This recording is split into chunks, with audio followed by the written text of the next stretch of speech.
Pas de pression, c'est simplement que maintenant, ce qu'on se disait un petit peu avec les joueurs, maintenant il n'y a plus d'effet de surprise, quoi. En étant une des trois, on pouvait tirer n'importe qui, les équipes pouvaient se dire que ça allait être un peu facile et on a montré qu'au final en coupe, peu importe le niveau, il n'y a pas de réalité. Ça serait une vraie déception de ne pas passer un tour de plus, hein.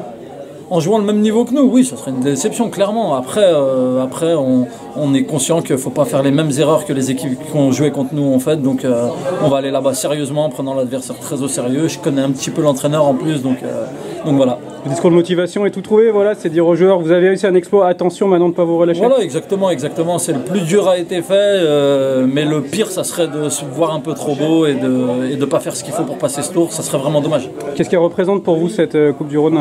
On a la chance un petit peu, si vous voulez, il y a quelques années, d'avoir été au même niveau que là en Détroit et d'être allé jusqu'en demi-finale.